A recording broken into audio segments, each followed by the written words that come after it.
Now, if there's one positive that can be taken away from this whole experience of the Acolyte, is the fact that it has managed to unite a fandom. Look, guys, you do get those fans that will support the show. I understand that completely. But if something is bad, if it's really bad, you need to tell it like it is. You need to speak the truth. And this is bad. There's no way around this. There's no way you can sugarcoat this. Nothing you're going to sprinkle over this show will change the fact that it's really bad. Now, a lot of people have different opinions as to what makes the show bad. Mine is simple. The story is bad. It's lackluster. The writing is awful. The dialogue is really bad. And when it comes to television, that is the strongest aspect. It has to be the strongest aspect of your show. Otherwise, the whole thing won't work. I mean, if you look at Shogun, I'm going to use Shogun as an example.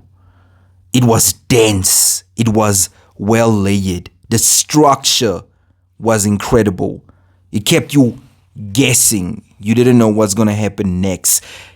The Acolyte, you already know what's happening. You already know what's going to happen. You already know how this whole thing is going to play out. Now, look, I said I was quitting the show.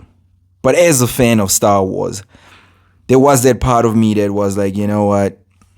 I need to see how this whole thing plays out. And I was optimistic. Thinking that somehow something might change. And unfortunately, nothing has changed. The show is still bad. That is not going to change anytime soon. It is what it is. Now, going into episode 4, I'm happy that things are back in present day, in where the show is actually set. Because episode 3, the flashback episode, was some of the worst television that I've ever watched. I mean, this was on the level of Babylon 5 bad. Babylon 5, I don't know if you guys know, it was a sci-fi show back in the day. Terrible. Now, we pick up where May is looking for Kalnaka. Now, Kalnaka is the Wookiee Jedi, which, man, was absolutely wasted in this episode. I mean, he got barbecued. Didn't even hear him talk. I mean, everybody was waiting on that famous Wookiee language. Never happened. Absolutely wasted. But that later in the episode. So they are on Kova looking for this Wookiee. And while all this is happening, they are already on their way to Kalnaka's hideout. Jedi have their council, they are talking, and somehow they send. Saul decides, okay, let me explain it like this. Saul decides he's going to take a group of Jedi and stop May before she gets to Kalnaka. And what's crazy is how quickly this happens. The pacing of this episode is insane. May, already on the planet, takes I don't know how many days to get there. The Jedi arrive. They probably do this journey, this trek, which is now a special hideout. Nobody can reach it. They get there within a day's time, where all of them get there at the same time, which is insane. That is illogical. I don't even know how that was possible. How did they manage to pull that off?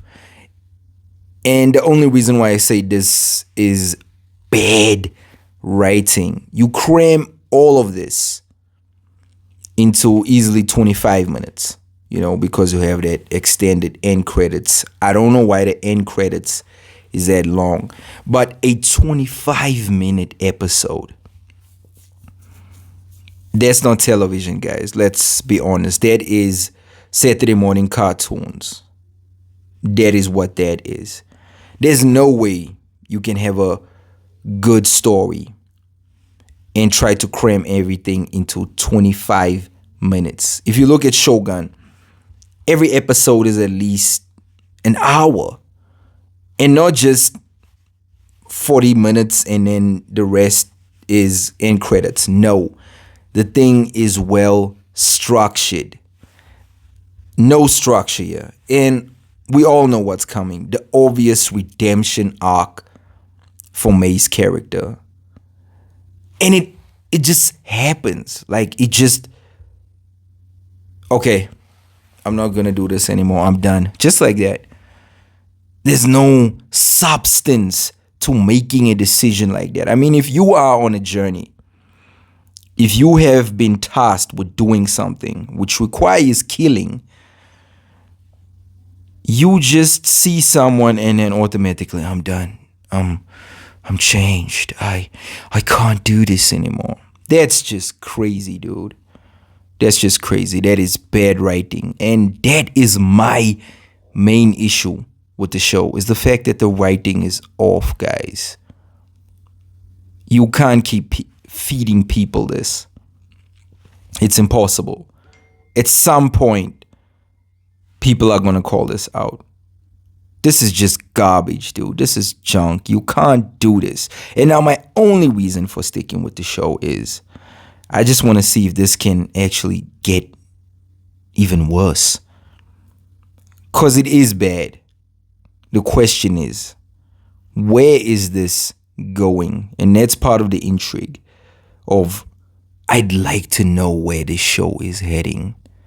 Is there something different coming? Because, I mean, we have this whole twin scenario going on. But the one thing that I must say I find intriguing about the show is this smiley face, Sith Lord. There's already a lot of predictions as to who that could be. Maybe something that can actually work in the show's favor is by having the reveal be shocking. Be like, what the hell is this?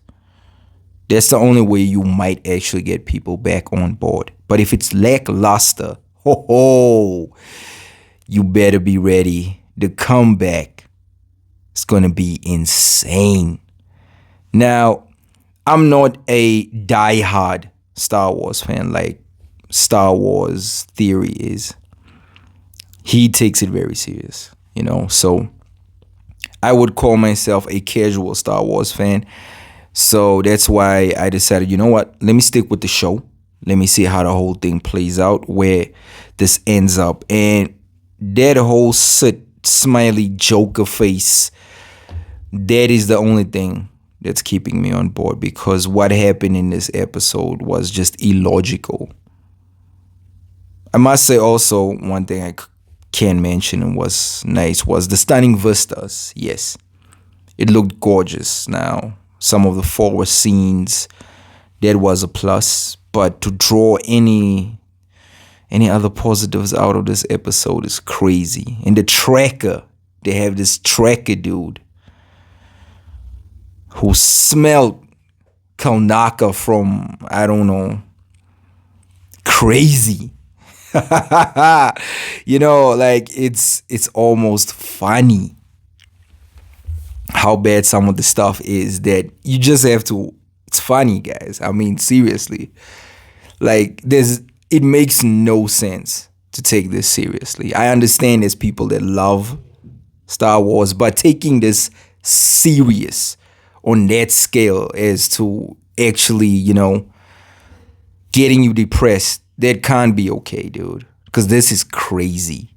This is insane. You have to laugh about it. The fact that this is where Star Wars currently finds itself is amazing to me. I think it's astonishing that I wonder what George Lucas has to say about all this. I would love to hear George Lucas comment on the Acolyte. I would love just give us an interview, sit down with somebody. I would love to know what's going on in his mind. Because this is crazy, dude. This is actually getting so bad that it's turning into must-watch television. I said it. Yes, I said it. It's on that level. But uniting the fans is the one positive that I'm happy about. People are finally calling it bad, calling it out for what it is. If it's bad, it's bad. Can't sugarcoat it. Can't polish the turd, my friend. It's bad.